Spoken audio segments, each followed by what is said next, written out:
This is KOLD News 13 Now Sports. And welcome back. I'm Dave Cooney. It's a rarity of sorts, but a lot of you Wildcat fans out there may have been cheering for Sun Devil, and it's a great story. Phil Mickelson pulled off what his caddy of 21 years called his best round of golf ever. That dude's been golfing a long time, so that's significant. Final round of the British Open today. You know, if there was a roundtable discussion surrounding NFL coaching challenges, Bruce Arians might have the one-upper. Now, last year he took over a Colts team coming off a 2-win season with a rookie quarterback and a head coach sidelined with cancer. End result, playoffs. This year he moves across the country where he's the full-time boss for the first time, taking over a 5-win team in one of the toughest divisions in the NFL. End result, we're just getting started. And we're right in the middle of the honeymoon stage with Bruce Arians' maiden voyage in the desert. All right, guys, you know, for years on Saturdays, you popped on the TV, and in Tucson, you got to see Antoine Cason every Saturday. Now he's back in the desert. You got to watch him on Sundays now, but you get to catch him every week. And actually, here he is, just getting through your first week of Cardinals camp. And welcome back. I'm Dave Cooney. The word conservative and the name Rich Rodriguez aren't exactly synonymous with one another. And when asked about Coach's approach to this week versus NAU, Rich Rod hints there will be some changes. And to his defense, there was no reason to air it out versus an inferior opponent and show more than you had to. But it's just not Coach's style. B.J. Denker only attempted 13 passes, and now fittingly, he will shed a bit of the coy play calling in Sin City. I tell you what, this is just impressive. Not the light that just exploded, but the Miami Heat haven't lost consecutive games in 5 months, and they didn't start tonight. Game 3 Eastern Conference semis, it was all Miami. LBJ had 22, and the Heat take a 2-1 series lead. Dave, I am hot. The lights, it was like the movie, The Natural. I just hit that one out. We had a light go. In the big leagues, Patrick Corbin has been perfect. He was 7-0 coming into the day. Randy Johnson was the only Diamondback lefty to do the same. No lefty has been 8-0.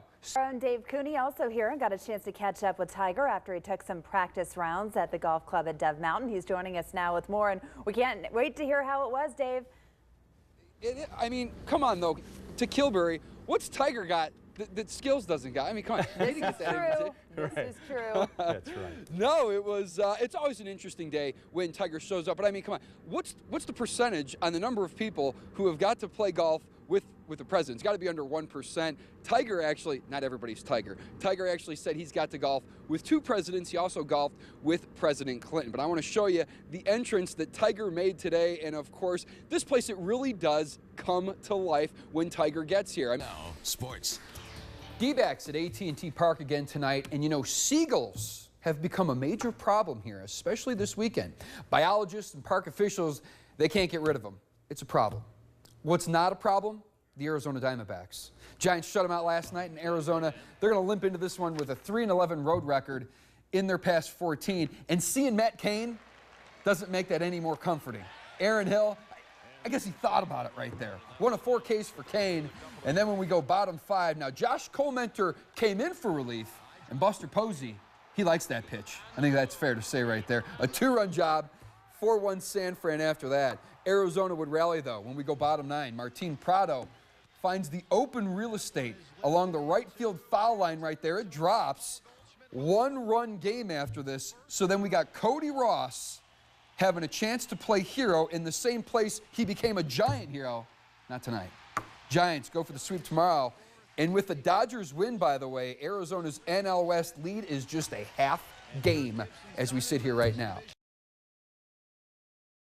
And I said to my husband, you know, I think I'm going to run 365 days in a row without missing a day as my New Year's resolution. And this was an idea Martha Staten came up with while taking a jog last December. But I'm going to reward myself with a different beer every night for 365 consecutive nights. 40 days left, show me 40 cents using coins. Staten, who is a resource teacher at Wilson Elementary School, is now less than a half a month away from her New Year's resolution, a resolution that does include a taste of the good life. I can drink the beer at night guilt-free because I know that I ran that morning or will run tomorrow morning. But you know, the benefit is the kids see me running, they know that I run, and they like to be a part of that. 1, 2, 3. We are counting down the days of her running. And so at the end of the year, she's done with her goal.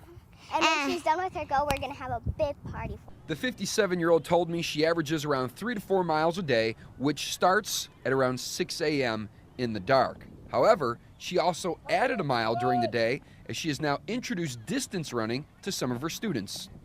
Why do we jog slowly first? Who can tell me? I thought, okay, there's Martha. She's going to run another, she's going to run the extra mile. She's going to do the extra mile in more ways than one. I think both of her goals are very phenomenal goals, and she's being very successful at both, and we're proud of her. And I think it's worth noting that Martha has qualified and will run in this year's Boston Marathon. So Martha starts every day with a jog, but ends the day like this. So this is the beer refrigerator where we store the beers that I have yet to sample. Let's try the Scarecrow. I have the beer right before dinner. Okay. I sit down with my journal. I write about my run or maybe the day. And then I open up the beer. I take a picture of the bottle. I pour the beer. My husband always gets a little bit of it. And she does get a little help from her son, who just happens to be the editor of Draft Magazine, and he helps her with choosing the next batch of brew. From the Northwest Side, I'm Dave Cooney for KOLD News 13 Sports, live local, late breaking.